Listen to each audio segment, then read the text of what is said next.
Salut les enfants, j'espère que vous allez bien. Merci Marie-Laure pour ta vidéo précédente.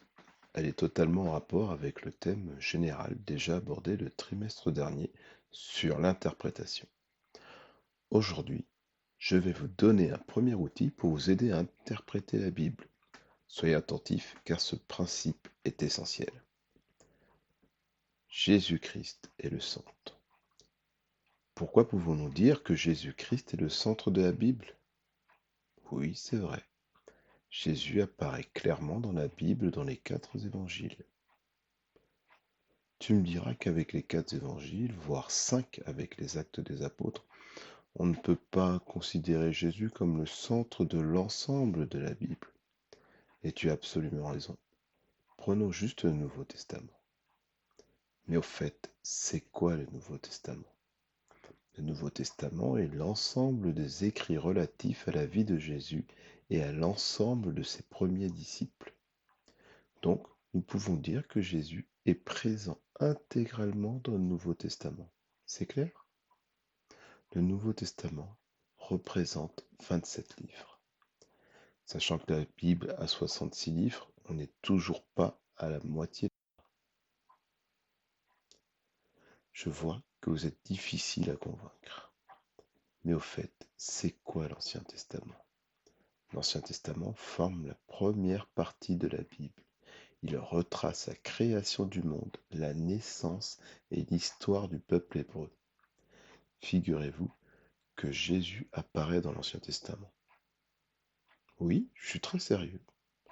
C'est vrai, pour l'Ancien Testament, les choses sont moins évidentes, car on ne parle pas explicitement de Jésus de Nazareth, mais bien de la venue du Messie. Zacharie 9,9. Sois transporté d'allégresse, fille de Sion. Pousse des cris de joie, fille de Jérusalem. Voici ton roi vient à toi, il est juste et victorieux, il est humble et monté sur un âne, le petit d'une ânesse.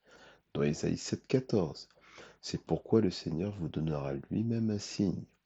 Voici la jeune fille sera enceinte et elle enfantera un fils. Elle lui donnera pour nom Emmanuel, Dieu est avec nous. Ésaïe 53, 3 à 5. Méprisé et abandonné des hommes, homme de douleur et habitué à la souffrance, semblable à celui dont on détourne le visage, nous l'avons dédaigné, nous n'avons fait de lui aucun cas. Cependant, ce sont nos souffrances qu'il a portées, c'est de nos douleurs qu'il s'est chargé, et nous l'avons considéré comme puni, frappé de Dieu et humilié. Mais il était blessé pour nos péchés, brisé pour nos iniquités. Le châtiment qui nous donne la paix est tombé sur lui, et c'est par ses meurtrissures que nous sommes guéris. Maintenant que tu as bien saisi que Jésus a la première place dans la Bible, tu dois t'exercer à interpréter le Nouveau et l'Ancien Testament à la lumière de Jésus-Christ. Clairement, c'est voir comment Jésus agit dans chaque situation de la Bible. C'est interpréter l'écriture de la Bible à la manière du Nouveau Testament. Ok, j'ai compris. Prenons un exemple. Dans Hébreux 8,10, on remarque lors de l'Ancienne Alliance qu'il était nécessaire pour rendre un culte à Dieu de faire des sacrifices auprès des prêtres. Dans le Nouveau Testament, Jésus est le sacrifice accompli une fois pour toutes et qu'il est aussi le grand prêtre. Dans cet exemple, nous voyons que Jésus change les lois passées de l'Ancien Testament pour celles de la Nouvelle Alliance. On compte plus de 250 citations de l'Ancienne Alliance qui sont donc interprétées à la manière du Nouveau Testament. Je vous remercie d'avoir suivi cette vidéo.